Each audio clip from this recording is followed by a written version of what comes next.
Hello student, आपका स्वागत है अल्फा इंस्टीट्यूट में। आज हम लोग बच्चों क्या पढ़ने वाले हैं?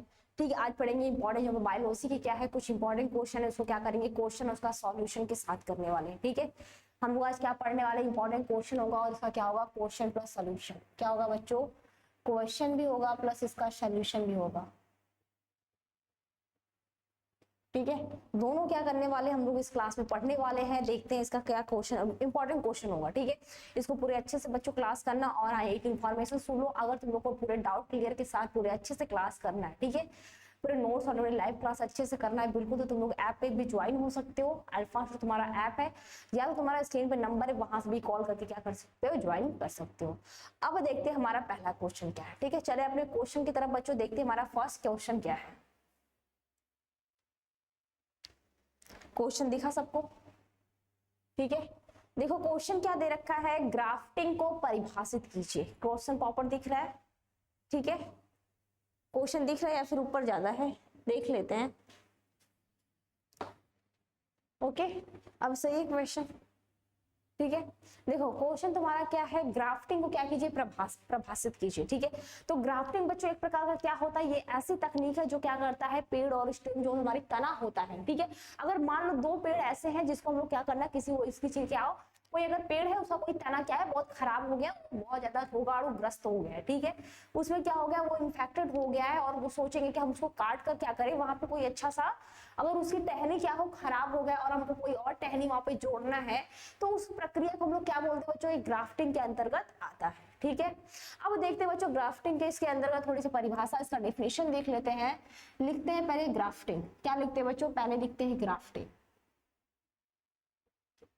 बस इतना इसका ध्यान देना है कि ग्राफ्टिंग वो चीज होती है जिसको क्या करती है, दो अलग अलग पौधों को जोड़ने का कार्य करती है। ठीक है, अब इसका डिफिनेशन भी देख लेते हैं। तो क्या लिखेंगे बच्चों, ग्राफ्टिंग एक ऐसा तकनीक है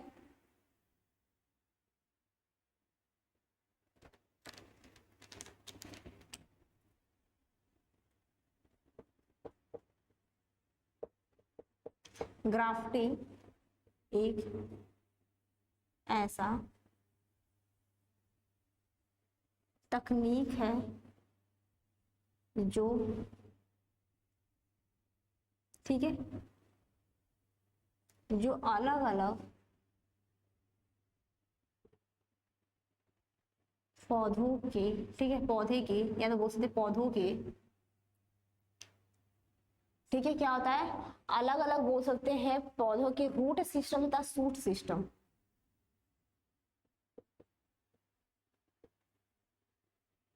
सिस्टम तथा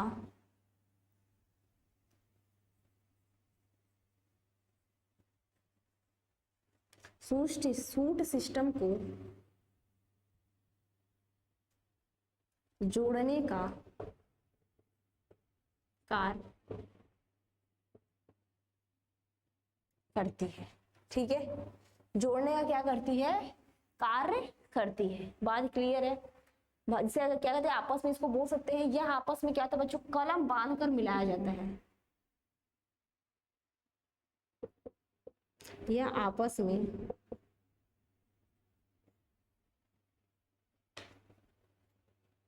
कलम बांधकर मिलाया जाता है। बातें क्लियर है बच्चों? तो यही होता है, बस इतना ध्यान देना कि अगर मान लो कोई जो रूट है, ठीक है, अलग कोई प्लांट है उसका रूट ले लिया और कोई सूट है, दोनों का क्या करते हैं, कलम करते थे। ठीक है, उसका यही है, यहाँ पे कलम बांध कर कलमिक होता है ना, उसको करने के बाद क्या करते हैं, उसको जोड़ते हैं। बस इतना ध्यान देना कि ग्राफ्टिंग ऐसा तकनीक होती है, ऐसी एक प्रोसेस होती है जिसमें प्राय क्या करते हैं, प्राय उसमें रूट सिस्टम और शूट सिस्टम को दोनों एक अलग अलग पौधों से लेते हैं और दोनों को आपस में जोड़कर बांधकर कलम द्वारा क्या करते हैं, इस तकनीक को हम लोग एक नया प्लांट क्या करते हैं, उगाते हैं, जर्मिनेट करते हैं। इसी को हम लोग क्या करते हैं, ग्राफ्टिंग कहते हैं। बात है क्लियर है बच्चों यहां तक? ठीक है, अब देखते हैं हमारा अगला प्रश्न क्या है। ठीक है, अब देखते हैं बच्चों इसका नेक्स्ट क्वेश्चन क्या है, इतना समझ में आया? और इसमें बात करें बच्चों तो ठीक है, इसका प्रयोग जो होता है कैम्बियम मुक्त हुड है। ठीक है, इसमें क्या होता है, कैम्बियम मुक्त होता है।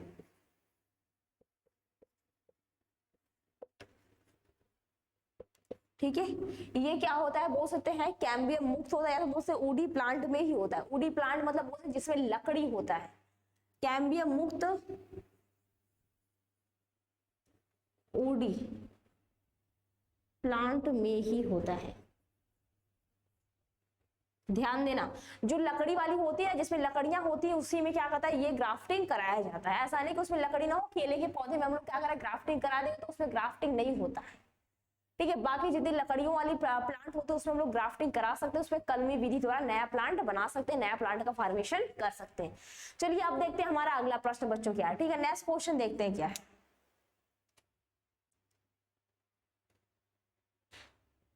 ठीक है, अगला प्रश्न दिखा हमारा, देखो नेक्स्ट क्वेश्चन हमारा क्या है, कायिक प्रवर्धन वेजिटेटिव प्रोपागेशन से आप क्या समझते हैं और इसके क्या उपयुक्त उदाहरण देके समझाइए। अब देखो जो कायिक प्रवर्धन होता है वो क्या होता है उसके बारे में देखते हैं।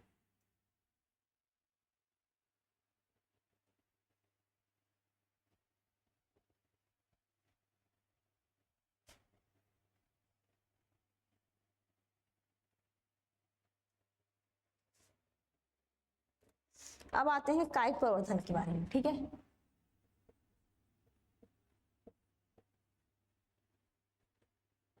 कायिक प्रवर्धन या तो वेजिटेटिव प्रोपागेशन कहते हैं। देखो कायिक प्रवर्धन क्या होता है, तो कायिक प्रवर्धन एक प्रकार का अलैंगिक जनन होता है। क्या होता है, कायिक प्रवर्धन एक प्रकार का अलैंगिक जनन होता है। क्योंकि, ठीक है, क्योंकि इसमें हम लोग क्या करते हैं प्लांट के लिए, ठीक है बच्चों, क्या होता है, क्योंकि, ठीक है,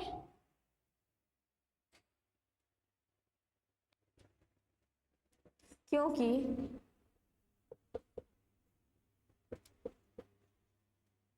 कायिक प्रवर्धन, ठीक है बच्चों, क्या होता है, क्योंकि कायिक प्रवर्धन प्लांट के निर्माण के लिए, ठीक है, कायिक प्रवर्धन के, ठीक है, कायिक प्रवर्धन के निर्माण के लिए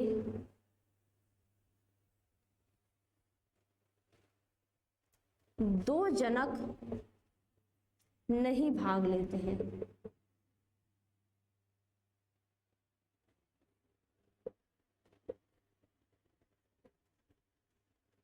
ठीक है, इसमें क्या होता है, दो जनक, बस इतना समझ लो, जो कायिक प्रवर्धन होता है, अगर जो मदर प्लांट होता है, ठीक है, जो मदर प्लांट होता है उसी से सिर्फ एक, ऐसा नहीं कि मेल प्लांट चाहिए फीमेल प्लांट चाहिए, उसके बाद उन लोग का फर्टिलाइजेशन होगा, उसके बाद हमको एक नया पौधा प्लांट होगा, ऐसा उसमें कुछ भी नहीं होता है। जो हमारा अलैंगिक जनन होता है या तो बोलते हैं कायिक जो प्रवर्धन होता है उसमें सिर्फ एक बोलते थे एक ही प्लांट, उसका क्या करते हैं हम लोग प्रवर्धन करवाते हैं और क्या कराते हैं, एक नया प्लांट हम लोग बना सकते हैं।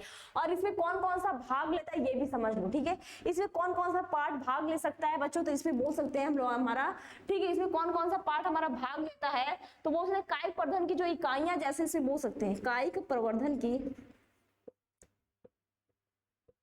इकाई जैसे, ठीक है, तो इसमें तुम्हारा पत्ती हो सकता है, ठीक है, पत्ती हो जाएगा, जड़ हो जाएगा,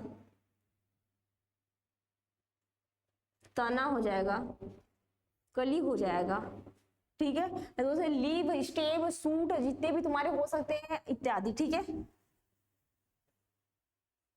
इत्यादि चीजों से हम लोग क्या कराते हैं, कल्चर करा के बोल सकते हैं एक नया प्लांट बना सकते हैं। इन लोग का क्या करते हैं, कल्चर कराते हैं, उससे क्या करते हैं एक नया प्लांट हमका फॉर्मेशन कर सकते हैं। इसी को हम लोग बोलते हैं कायिक प्रवर्धन कहते हैं। ठीक है, बातें समझ में आई, इसमें भूस्थल ये सभी आ जाएंगे। कायिक प्रवर्धन बस इतना ध्यान देना कि हम लोग जो मदर प्लांट होता है सिर्फ फीमेल या फीमेल उसका कोई भी एक पार्ट लेते हैं, चाहे उसका टिश्यू लेते हैं, चाहे सेल लेते हैं, चाहे उसका लीफ लेते हैं, मतलब कुछ भी लेते हैं और उसका हम लोग कल्चर कराते हैं और उससे क्या कहते हैं बहुत सारा प्लांट बना लेते हैं, बहुत सारा एक नया डॉटर प्लांट हम लोग बनाते हैं, उसी को हम लोग बोलते हैं कायिक प्रवर्धन या तो अलैंगिक जनन कहते हैं। इतनी बातें समझ में आई, बताओ इतनी प्रॉपर क्लियर है कि कायिक प्रवर्धन क्या होता है, इसको हम लोग अलैंगिक जनन भी कहते हैं। अलैंगिक जनन का डेफिनेशन पूछेगा तो तुम इसको भी लिख सकते हो कि अलैंगिक जनन क्या होता है, कायिक प्रवर्धन होता है जिसमें हम लोग क्या करते हैं, किसी एक जनक से हम लोग क्या करते हैं एक नया प्लांट बना सकते हैं। ठीक है, सिर्फ एक जनक, ध्यान देना, सिर्फ एक ही पेरेंट लेते हैं, एक पेरेंटल लेते हैं, उससे क्या करते हैं हम लोग नया प्लांट का फॉर्मेशन कर लेते हैं। ठीक है, अब देखते हैं हमारा अगला प्रश्न क्या है। ठीक है, नेक्स्ट क्वेश्चन बच्चों देखते हैं क्या है। देखो अगला क्वेश्चन हमारा दिया है बाह्य निषेचन क्या होता है। ठीक है, बाह्य निषेचन क्या होता है, इसकी क्या हानियां होती हैं। अगला प्रश्न देखते हैं बाह्य निषेचन के बारे में।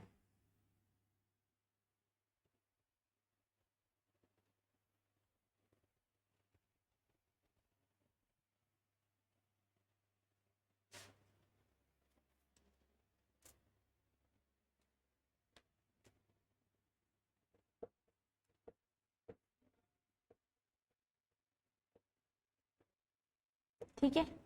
अब देखो बाह्य निषेचन क्या होता है, बोल सकते हैं ये शरीर के क्या बाहर होने वाली निषेचन होता है। ठीक है, इसमें क्या होता है, शरीर जो प्लांट होता है उसके बाहर निषेचन होता है। इसका डेफिनेशन देखते हैं, बाह्य निषेचन का मतलब भी यही होता है बच्चों। ठीक है, तो इसका बच्चों डेफिनेशन क्या लिखेंगे, लिखेंगे निषेचन की क्रिया जब शरीर के बाहर होती है। क्या होती है, ठीक है बच्चों, क्या होता है जब निषेचन की क्रिया हमारी क्या होती है, शरीर के बाहर होती है। निषेचन की क्रिया जब शरीर के बाहर होती है उसे, ठीक है, बाह्य निषेचन कहते हैं।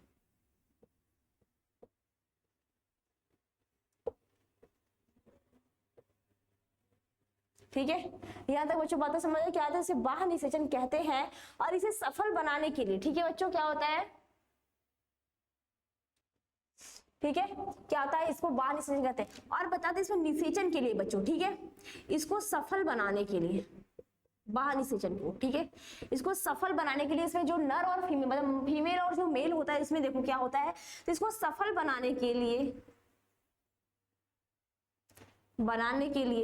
जो युग्मक होता है, ठीक है, बनाने के लिए युग्मक या उसको क्या बोलते हैं, गैमिट,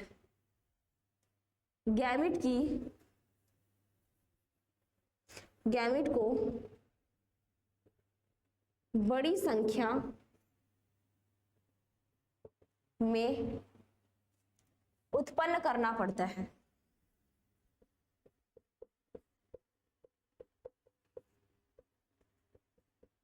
ठीक है, क्या करना पड़ता है, इसको उत्पन्न करता है। क्यों उत्पन्न करना पड़ता है ये भी सुन लो। अगर ये बड़ी संख्या में उत्पन्न नहीं करेंगे तो इसको जो बोल सकते हैं कि इसको जो हानिकारक पहुंचाते हैं, ठीक है, जो हानि पहुंचाने वाले होंगे, उनके गैमेट जो होंगे, जो अंडे होते हैं, उनको ये नष्ट कर देंगे तो इनका फर्टिलाइजेशन हो नहीं पाएगा, निषेचन हो नहीं पाएगा, जिससे क्या होंगे, वो मर जाएंगे और उसका आगे का जो जनरेशन होगा वो बढ़ नहीं पाएगा। तो इसका ये सब हानिकारक पहलू भी होते हैं। ठीक है, क्योंकि उसको बोल सकते हैं शिकारियों से बचने के लिए इनको बड़ी संख्या में, बहुत ज्यादा संख्या में अगर अंडे, ठीक है, अंडे और जो स्पर्म को बहुत बड़ी संख्या में अगर बाहर उत्सर्जित नहीं करेंगे, क्योंकि ये क्या हो रहा है, बॉडी के बाहर निषेचन होता है या शरीर के, मैंने यही लिखा है बच्चों कि बाहर निषेचन का मतलब यही होता है कि क्रिया जो होती है शरीर के बाहर होती है, तो इसे हम लोग क्या बोलते हैं, बाहर निषेचन कहते हैं। ठीक है, और इसको सफल बनाने के लिए जो नर और फीमेल, मतलब मेल और फीमेल जो होता है, और फीमेल क्या होगी, अंडे देता है, और जो मेल होता है वो स्पर्म शुक्राणु देता है, तो ये दोनों क्या होंगे, बहुत बड़ी संख्या में बाहर उत्सर्जित करते हैं। क्यों उत्सर्जित करते हैं बच्चों, तो क्योंकि अगर ये बहुत ज्यादा संख्या में उत्सर्जित नहीं करते हैं तो जो शिकारी होते हैं, ठीक है, जो इनके अंडों और स्पर्म में शुक्राणुओं को क्या करते हैं, हानिकारक इफेक्ट डालते हैं, मतलब उनको मार देते हैं। तो उनसे बचने के लिए क्या, उनके हानिकारक ये होंगे, ठीक है, इसकी हानियां क्या होगी बच्चों, ये होंगे। शिकारियों से बचने के लिए क्या होते हैं, ये बड़ी संख्या में अपने गैमेट को बाहर, ठीक है, निकालते हैं। ठीक है, जिससे क्या हो, कुछ भी बच जाए तो उनका क्या हो, आगे का जनरेशन स्टार्ट हो जाए, नहीं तो उनका जनरेशन क्या होगा, वहीं पे समाप्त हो जाएगा, खत्म हो जाएगा। बात है क्लियर है बच्चों, बाहर निषेचन क्या होता है, इसकी हानियां क्या होती है। एक और क्वेश्चन देख लेते हैं बच्चों, ठीक है, एक और लास्ट क्वेश्चन और देख लेते हैं क्या है। ठीक है, ज्यादा लंबी क्लास नहीं। अब देखते हैं बच्चों बहुभूरता के कारण क्या होता है, इस पे क्वेश्चन बहुत आता है। बहुभूरता क्या होता है, जब उसकी जब संख्या क्या होती है, बहुत ज्यादा होती है, तो उसको हम क्या बोलते हैं, निषेचन की जो क्रिया होती है वो बहुत ज्यादा। इसका क्या देखना, हमको कारण देखना है, इसका देखते हैं कारण क्या क्या है। ठीक है, ये समझ में आया, ये बातें क्लियर यहां तक। ठीक है, अब देखते हैं बच्चों, पहला हमारा क्वेश्चन क्या है, बहुभूरता के कारण लिखिए। ठीक है, इसका आंसर देखते हैं। अगर बच्चों और भी क्लासेस को डिटेल में पूरे टॉपिक के क्वेश्चन के साथ पढ़ना है तो तुम लोग ऐप भी ज्वाइन कर सकते हो, वहां पे कॉल भी कर सकते हो, कैसे कैसे पढ़ना है। ठीक है, अब देखते हैं, देखो बहुभूरता के क्या कारण निम्नलिखित होते हैं, क्या होते हैं बहुभूरता के कारण। ठीक है, देखो बहुभूरता क्या होता है, जब इसमें क्या होता है, जब बीजांड में एक से अधिक भ्रूणकोष हो, क्या हो, जब, ठीक है बच्चों, क्या होता है, जब बीजांड में एक से अधिक भ्रूणकोष होते हैं,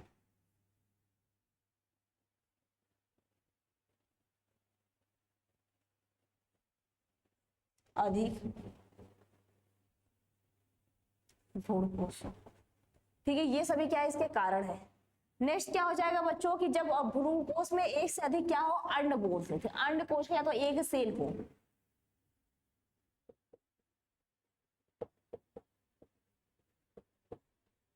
जब भ्रूणकोश में, ठीक है, जब भ्रूणकोश में एक से अधिक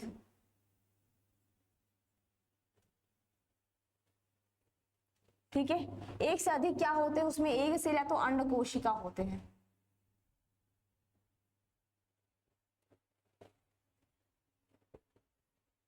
एक सेल में ये सभी क्या होते हैं, इसके कारण होते हैं। बातें क्लियर यहाँ तक? याद है कि बातें क्लियर है कि क्या क्या होते हैं, ठीक है। तो जब बीजांड में क्या होते हैं, एक से अधिक भ्रूणकोश होता है, या तो बोल सकते हैं जब भ्रूणकोश में क्या होते हैं, अंड कोशिका या तो एक सेल होते हैं। ये सभी क्या हो गए इसके कारण। एक दो कारण और लिख लेते बच्चे, हाँ कारण और लिख लेते हैं। जब भ्रूण का निर्माण क्या होता है, भ्रूणकोश की बाहरी कोशिका में क्या हो, जब भ्रूण का निर्माण, ठीक है, भ्रूण का निर्माण क्या होता है, भ्रूणकोश के बाहरी में हो,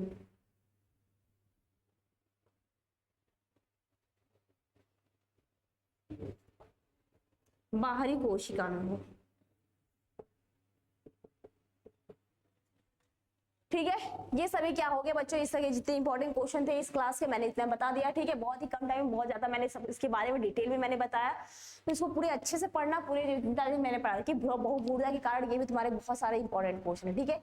तो पूरे अच्छे से पढ़ना, नोट डाउन करना, ऐसा नहीं कि सिर्फ ऐसे ही पढ़ लें, ठीक है। इसके बाद हम लोग नेक्स्ट क्लास में मिलेंगे, लेकिन एक बार इसको फिर से समझ लो। देखो बोल रखा है बहुभुजा के कारण बोले तो बीजांड में क्या होते हैं, एक से अधिक इसकी भ्रूणकोश होती है। भ्रूणकोश में नेक्स्ट क्या है, भ्रूणकोश में एक से अधिक क्या होते हैं, एक सेल से पाए जाते हैं। नेक्स्ट तुम्हारा क्या लिखा है कि जब भ्रूण का निर्माण होता है तो जो भ्रूणकोश की क्या होती है, बाहरी कोशिका मतलब बाहरी सेल्स में ये क्या होते हैं, ठीक है। यहां तक क्लियर है बच्चों? ओके, अब हम लोग मिलते हैं नेक्स्ट क्लास में नेक्स्ट क्वेश्चन के साथ, ठीक है।